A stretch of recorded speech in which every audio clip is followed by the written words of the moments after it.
Hola, buenos días. No sé a qué hora se va a transmitir esta clase, pero bueno, mi nombre es Valeria Martínez Rosa, soy residente de primer año de terapia intensiva pediátrica y la clase que vamos a ver hoy es cardiopatías ductodependientes. De manera inicial, hay que tener en claro qué es el conducto arterioso o qué es ese ducto dependiente o también llamado conducto arterioso persistente o permeable. Esta estructura que ven aquí que es una conexión de la pulmonar con la aorta, que es esta estructura, es una estructura normal en la vida fetal. Mide aproximadamente 5 a 10 milímetros. Es distal al origen de la arteria subclavia. Tiene una formación cónica, tiene un pequeño orificio en su punto de inserción con la arteria pulmonar y puede ser corto, largo, rectilíneo o tortuoso. El cierre del conducto arterioso normalmente se da en las primeras horas de vida en un recién nacido de término, sin embargo en un recién nacido prematuro pues tarda más. Tenemos que, la literatura lo marca diferente tiempo, pero aproximadamente el cierre funcional ocurre a las 12 a 15 horas de vida, también lo pueden encontrar como cierre fisiológico, y el cierre anatómico ocurre a las 3 a 4 semanas de vida.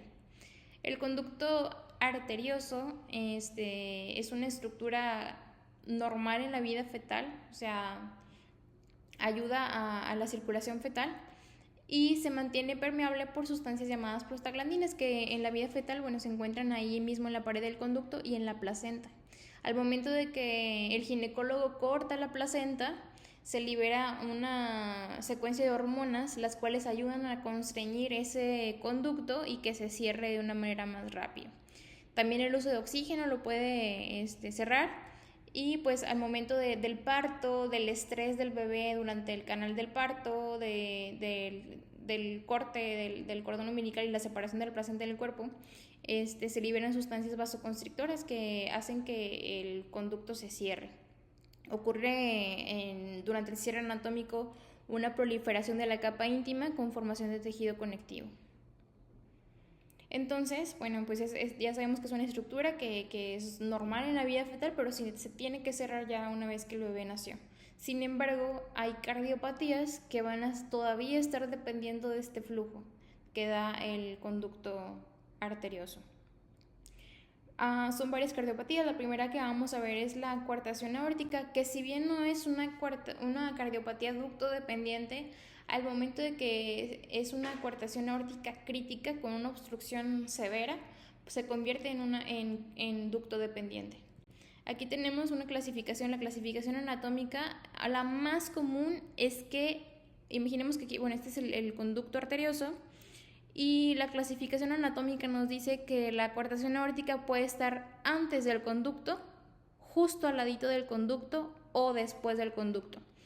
En términos correctos es preductal, o sea, antes del conducto, ductal o yuxtaductal, que es la más frecuente, y postductal. ¿Ok? Aquí tenemos que la coartación aórtica tiene una incidencia del 8 a 10% de todas las cardiopatías congénitas. Hasta un 10 a 17% de las autopsias realizadas en recién nacidos con cardiopatía se encuentra que tienen una coartación aórtica. Tiene una prevalencia de 0.2 por cada 1000 nacidos vivos y tiene un predominio masculino que va de 2 a 1, relación 2 hombres, una mujer, hasta 4 hombres, una mujer. Ok, la lesión aquí viéndolo como si fueran de manera macroscópica, lo que ocurre es que a nivel del endotelio del vasito de la aorta hay un engrosamiento de la capa media aórtica. Aquí tenemos las tres capas, que es la íntima, la adventicia y la media. Entonces tenemos que hay un engrosamiento de la capa media, o sea, de esta sección, y hay una hiperplasia de la íntima. Puede abarcar mayor o menor extensión del arco aórtico. Y acá viéndolo desde un punto de vista microscópico, se observa la presencia de células lisas diferenciadas de la pared aórtica con diferentes grados de necrosis quística de la capa media. Eso se vería así en una vista en el microscopio. La clasificación, tenemos que hay una que fue la primera que se creó por Bonnet en 1903, donde la clasifica como una coartación infantil y adulta. Después se hizo otra en función del grupo etario, que viene siendo neonatal, infantil y del adulto. Y según el segmento de presentación, que es como que yo creo que es la más fácil de aprendernos, que es según el segmento en el que está afectado, puede ser preductal, ductal o postductal. El sinónimo es yuxtaductal y es la más frecuente. Y también se clasifica si es simple o compleja. Si es simple, que solamente está la coartación, o compleja cuando se acompaña de otras malformaciones cardíacas. Aquí volvemos a repetir, preductal, ductal y postductal, ¿ok? Bueno, aquí creo que está como que al revés la imagen. Esta sería postductal, ductal y preductal, ¿ok?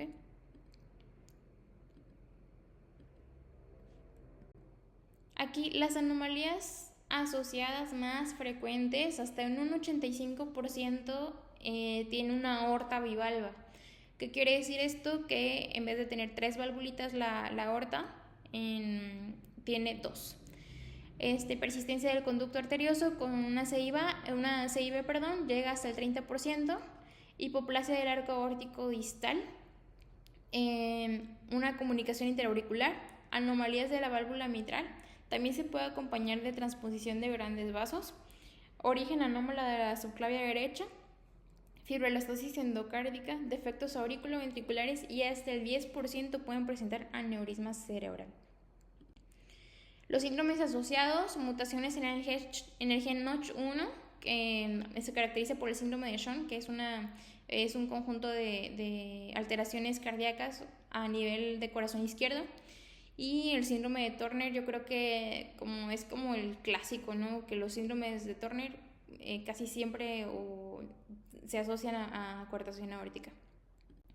El origen o qué es lo que pasa, sabemos que el corazón inicia su desarrollo embriológico de la 4ª a la 6ª semana de gestación. Hay 3 teorías. La teoría hemodinámica o por flujos, la teoría embriogénica, la que esta trata de apoyar el patrón durante la migración cefálica normal en el desarrollo del arco aórtico. La teoría embriogénica te habla de que hay una alteración durante esas semanas de formación del corazón, más que nada. Y la propuesta por Skoda o teoría escodaica. Yo creo que esta teoría es la más aceptada, la escodaica. Aquí tenemos un diagramita donde quiero que presten aquí atención.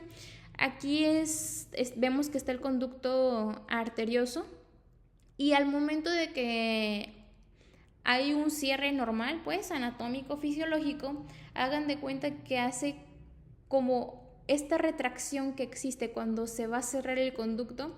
Como hay las capas del conducto también están infiltradas en la aorta, hagan de cuenta que es como una ligadura, se cierra y jala el endotelio de la aorta y se hace como una cinturilla, de tal manera que va a quedar así como coartado, la teoría hemodinámica o por flujos, simplemente quiere decir que entre menos flujo recibe ese segmento de la aorta, por X o Y razón, al haber menos flujo, no se desarrolla de manera adecuada, porque no recibió el flujo adecuado para elongarse y se quedó así con una escotadura o con una obliteración a ese nivel. La otra, la fisiopatología va a depender mucho de la constricción, o sea, el nivel de ligadura que tenga ese segmento y la extensión. También va a depender si se formó o no circulación colateral. Va a depender también de la permeabilidad del conducto arterioso y de la localización de la coartación. Las manifestaciones clínicas son muy clásicas. Tenemos que arriba, o lo que está pasando arriba de la coartación, los pacientes pueden tener cefalea, pueden hacer aneurismas saculares, pueden hacer enfermedades coronarias, hipertensión sistémica. Y después de la coartación, o sea, a nivel, o sea, en el cuerpo, en la parte inferior, en las piernas y así, o a nivel de mesenterio, a nivel de flujo renal, va a haber disminuciones en este flujo, van a haber claudicación de las piernas o hormigueo, y también va a haber disminución de los pulsos. ¿Ok? La circulación colateral, pues al no estar recibiendo el organismo un flujo adecuado, porque la aorta está ahí con esa ligadura que no deja que el flujo llegue a nivel sistémico, pues el cuerpo se ve en la necesidad de crear, aparte colateral, la circulación colateral. Entonces he visto que la circulación colateral en la primera semana de vida se empieza a formar, o sea, en la primera semana cuando la obstrucción es muy severa o cuando la coartación es crítica. Cuando es una coartación ductal o yuxtaductal, que ya vimos que es lo mismo, no se desarrollan colaterales. Aquí el flujo no tiene obstrucción, y cuando el conducto arterioso permeable se cierra, la poscarga del ventrículo izquierdo aumenta de una manera importante. Y aquí vemos, aquí les puse nada más para así saber, o sea, el origen de las colaterales nacen de la arteria torácica interna, de ahí nacen las arterias epigástricas, de la arteria subclavia, de ella nacen colaterales que van a estar irrigando la escápula, arterias intercostales que van a estar ahí irrigando los órganos abdominales, y también hay otros colaterales que nacen de la arteria espinal anterior. Y bueno, la importancia en esta cardiopatía del conducto arterioso, cuando está permeable, permite que haya, que la sangre pase hacia las porciones inferiores del cuerpo. Favorece el cortocircuito izquierda-derecha, y pues cuando ocurre el cierre del conducto, la sangre que fluía a la porción inferior de la aorta por el conducto no lo va a hacer más. Y si la obstrucción es grave, de no ser adecuado los otros mecanismos compensadores, pues ocurre una falla ventricular izquierda. Debido a la hipovolemia que existe en el segmento inferior del cuerpo, o sea, hablamos de abdomen, piernas, hay hipoxia a este nivel, podemos ver trastornos ácido-base, y cuando se sospecha, pues de manera inicial, ahorita vamos a ver el tratamiento, pero si nosotros empezamos de que está desaturado, le ponemos el pulsioxímetro en la pierna y está desaturado y le ponemos un FiO2 al 100%, vamos a agravar esta condición porque vamos a favorecer el cierre del conducto, que es lo que lo está manteniendo con vida. Y bueno, tenemos que hay diagnóstico en la variedad infantil. Se puede presentar en la sintomatología en las primeras semanas de vida o no, sobre todo cuando está a nivel preductal o yuxtaductal. Se asocia a hipoplasia tubular de grado variable, e incluso la subclavia izquierda puede quedar incluida en la zona coartada. Siempre existe un conducto arterioso permeable, y la aorta distal presenta una dilatación en su porción proximal. Los pacientes pueden empezar con dificultad respiratoria de una manera muy incipiente, o incluso pueden debutar con un choque cardiogénico y pues morirse en las primeras horas del choque. Muchas veces se confunde demasiado con un choque séptico, y pues al final resulta que se maneja el choque séptico y no era eso, era una coartación. El diagnóstico en la variedad adulta pues se hace después de los 3 años de edad.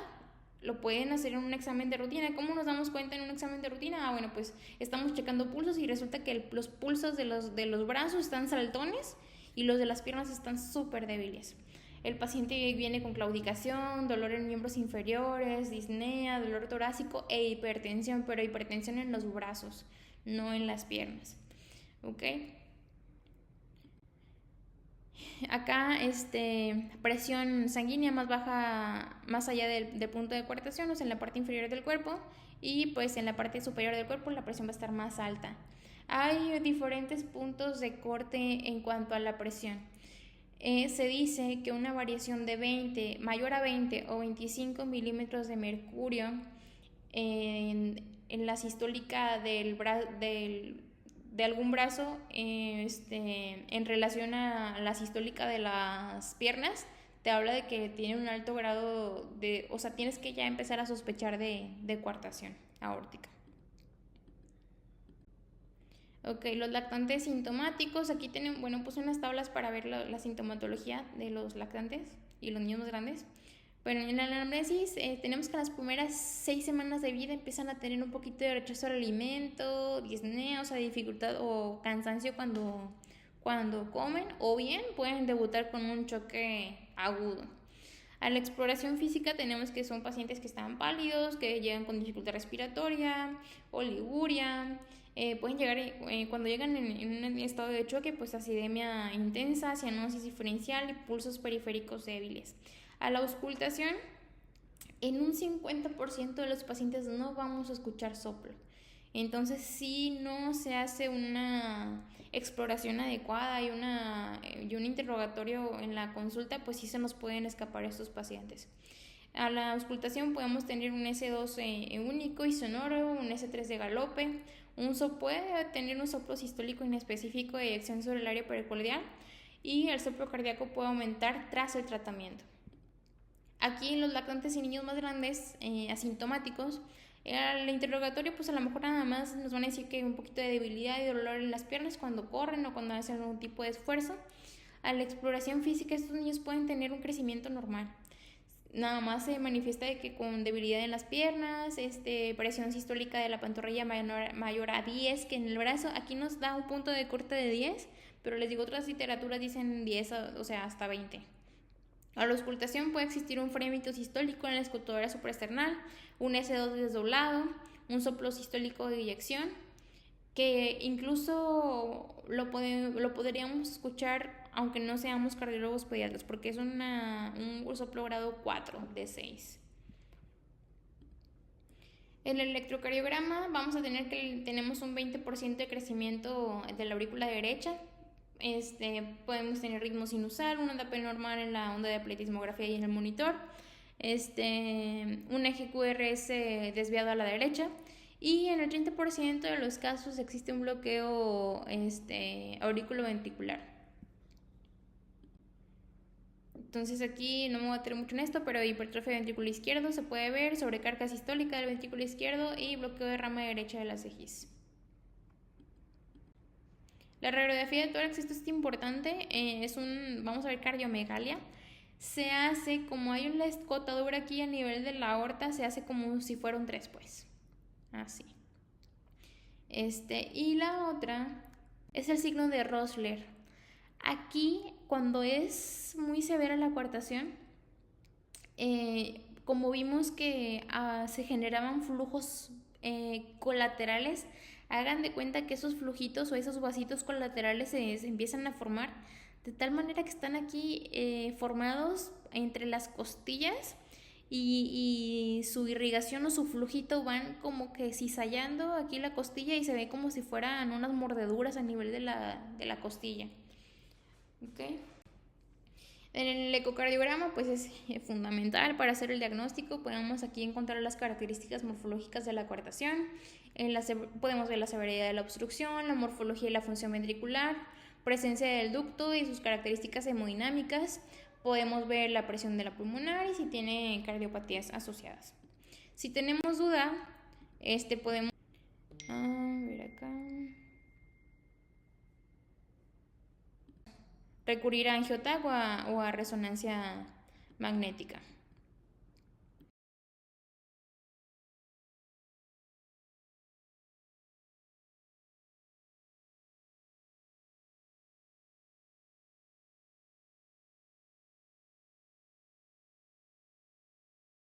El tratamiento, de primera instancia, tenemos un paciente que sospechamos que tiene coartación, que tiene una diferencial de sistólica amplia, que tiene pulsos saltones arriba, pulsos débiles en miembros inferiores, que tiene esa sintomatología. Yo creo que, y no tenemos un cardiólogo, no tenemos al doctor Teo que nos haga el eco ahí inmediatamente, podemos iniciar, no sé, o sea me ha pasado en lugares donde no tengo eco, donde no hay cardiólogo pediatra. No nos van a juzgar por iniciar infusión de prostaglandinas con el riesgo de que sea una coartación aórtica crítica y que el paciente se va a morir y llega chocado. Entonces hay que iniciar de primera instancia prostaglandinas para estimular la permeabilidad del ducto arterioso, establecer el flujo a la aorta descendente y que pueda perfundir los órganos vitales como en el riñón. Medidas anticongestivas intensivas con agentes inotrópicos. Aquí ponen dopamina y dobuta, pero pues eso casi no lo usamos. Podemos usar diuréticos. Y aquí viene oxígeno, pero ese de preferencia no, porque ya vimos que nos cierra el conducto. Nada más que sí decía el libro. Y bueno, tratar las cosas, se nos presenta una acidosis metabólica, pues tratar la acidosis, las alteraciones metabólicas que se vayan presentando, pues hay que irlas tratando. Y cuando es una coartación y que llega un paciente chocado y todo, la gravedad apenas está hemodinámicamente estable, habría que pasarse a corrección quirúrgica. Hay varias técnicas quirúrgicas, está la angioplastia con balón o stent. Si se desarrolla un choque circulatorio al inicio, pues la reparación quirúrgica se debe realizar de forma urgente. Si existe una CIB asociada, que la vemos en el 33% de los pacientes con coartación aórtica, se pueden reparar tanto la coartación como la CIB en caso de que no sea restrictiva en la misma intervención.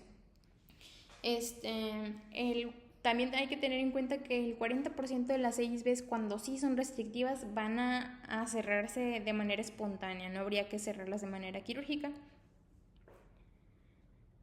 Y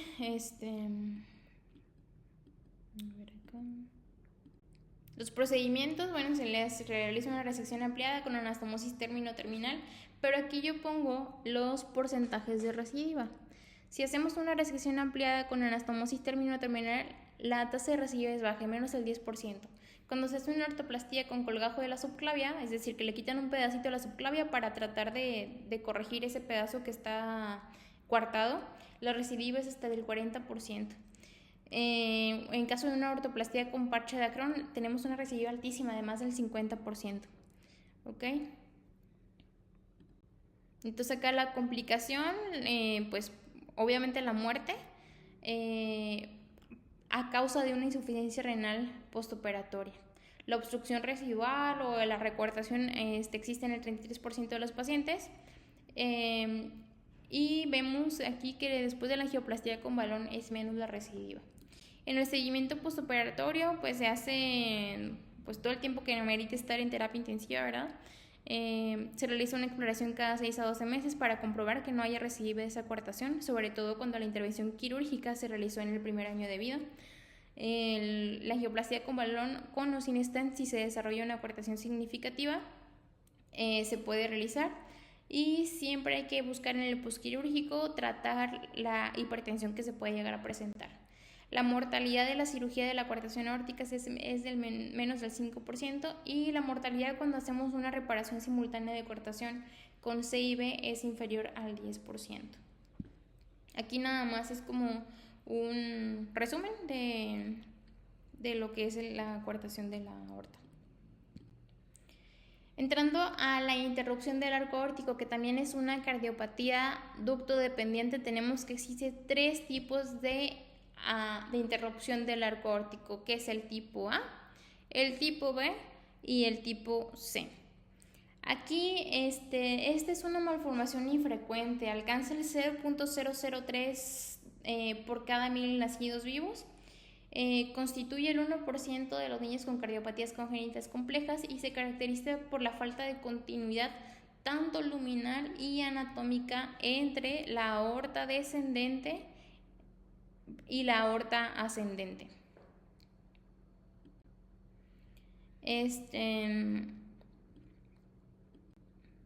Aquí vemos que ahorita explicando anatómicamente los 3 tipos que ya les mencioné, el tipo A, la interrupción es distal a la arteria subclavia izquierda y ocurre en el 30% de los casos. En el tipo B, la interrupción se encuentra entre la arteria carótida interna y la subclavia izquierda. Ocurre en el 43% de los casos y es habitual una arteria subclavia derecha aberrante. Se ha descrito también que la tipo B se asocia a síndrome de George en el 50% de los casos.